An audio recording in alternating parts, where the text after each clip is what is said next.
So welcome back, CIS 123, week 6. So week 6, let's just discuss maybe things that we already have covered. And I would like to briefly go over some of the things we were talking about last week, and then also a few examples perhaps of practical use of what we have already learned. So one thing that we've discussed was basically C or C++ project using code blocks or Visual Studio, which we have here in class. But the important thing is that there are multiple source files, right? So we have source files, and there are multiple source files, and our project is made up of multiple source files. So the types of these source files could be two types, right? So one file can have extension .cpp or .c if it's a pure C program. And another type of the source file can be having extension .h, sometimes .hpp. But files with extension CPP are called implementation files, right? And the files with extension H are called header files. The reason they're called header files because they typically appear inside the .cpp files and being included with include a directive like my header.h, right? And we normally use double quotes to include them. And include my header.h here, what it does, it will basically replace this entire include directive with the contents of the my header.h. So if this file right here was my header.h, right, so this file, the contents of this file is replacing this include directory in some other file. And because those include directives normally appear towards the top of the file, that's the reason they're called the header files. Maybe we can, I don't know, right now, I think since you guys have Visual Studio on your desktops, let me go and start Visual Studio project. This is the same version that you have on your desktops. I'll just quickly create brand new project, and we'll run today's demonstration, at least the first half of our demonstration I'm going to run inside Visual Studio. So my first step is going to create a new project, which is the first choice on the menu right here.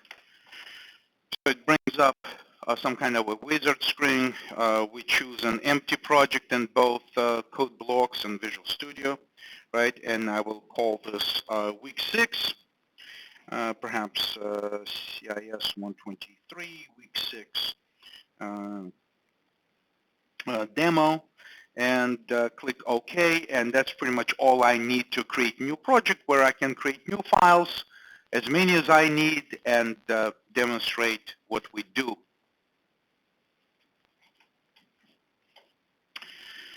So the project has been created. As you can see, my view of Visual Studio is not even displaying toolbars with icons because I need to preserve more space. Your screen may be different, but what you can do is to say View Solution Explorer and go to Source Files, highlight the source files, which is the last item on this list under the project name, and then right-click and say Add a new item, and every time I create brand new project, I need to add the CPP file with the main function in it. So therefore, the way I'm going to name my function is going to be main.cpp. And as before, I prefer to keep my sources in a dedicated subdirectory, which I will simply name src, which is sort of consistent with you just basically add the src subdirectory name towards the end of your path. Don't worry if it doesn't exist. It will be created for us automatically, right? But that's consistent with, for instance, NetBeans environment in our Java class where we keep Java source files under src. So I'm just going to click add, and that's going to create this new file. Its name is main, and to demonstrate what I just did, I will say include, right? Include, using double quotes, my header dot h, which is my header, right? So I will resize the font for you so you can see better what I'm typing. The intention is that because programs have to share different types of items between multiple source files, the header files are very convenient method of doing something like that. If you click wherever you created your project, if you click your Explorer window, you can jump to that location by simply right-clicking here and saying copy full path, for example.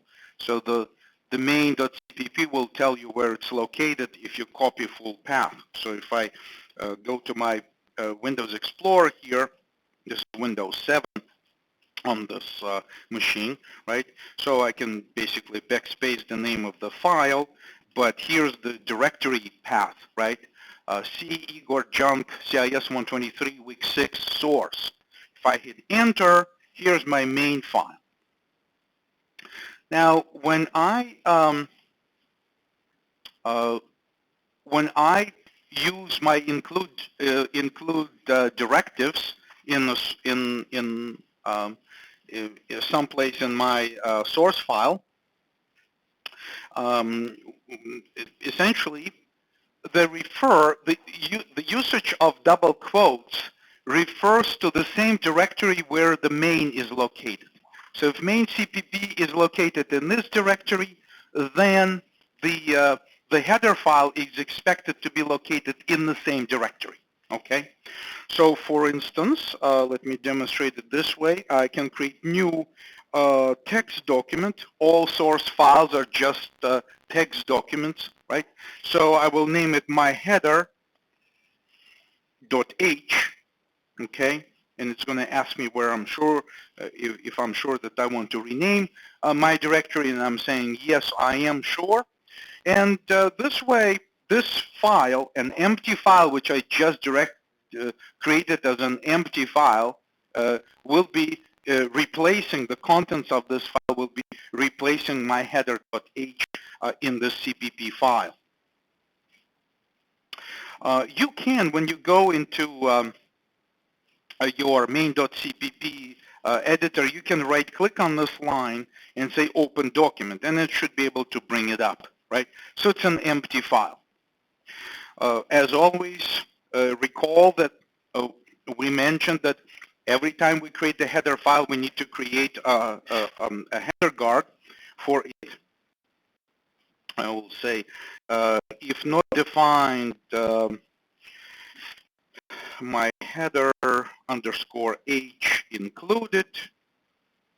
That's kind of long and ugly, but that's the intention of the good name for the header guard. We will copy and paste it a few times, and we'll say define it, and the if not defined at the top requires and if at the end, and this needs to be just a comment. So this is the set of header guards, and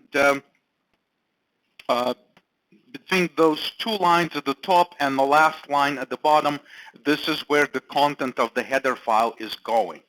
For instance, if I wanted to add a declaration here, I could have said extern int dummy, right? And declare a variable dummy without actually creating it by using the extern keyword, okay? The extern basically signals the compiler that this variable will be defined someplace, but right now it just only is being declared. For instance, let's demonstrate this. If we display it side by side, then we can go to our program and say int main, right? So we need this main function to make this a meaningful program. Say return 0, okay? And we could define the integer dummy somewhere here, int dummy, right? And we can even initialize it with some value like 1, 2, 3, 4, 5. So this is an integer which is defined here in this CPP file as an integer. This is a global variable named dummy, right? And it gets its initial value. But even here, this becomes already available. I can, for instance, say std cout and display, right? I could say, let me resize this a little bit, and display the value of dummy like this. And for all of this to work, I may say include IO stream. Notice the angle brackets. When you use the angle brackets, the preprocessor will actually go and look up the header file name IO stream, which by the way doesn't have an extension, just the name of the file. There's no extension. It's the file name without an extension. It will be looking it up in some system directories, right? So if I do something like that, to be able to visualize everything, I also need to prevent this program from closing. So I will say cstdlib, right? And my usual way of preventing my console window from closing, just simply say system pause, which is the message to the shell, to the command shell, and just execute this pause for me. All right, so that's what I have so far. So let's give this a try and say build. Okay. So hopefully, if I did mess up my syntax too much, everything should build fine. And if now I say debug and say start debugging, for instance, right? So it prints 1, 2, 3, 4, 5, which is sort of interesting. Let's talk about this. Well, first of all, let's just say edit and actually properties, right? And make some updates. Change the font so you guys can see it easier on your screens. Okay, and change some colors so it's easier to see. So obviously it'd be helpful to display press any key to continue on the next line.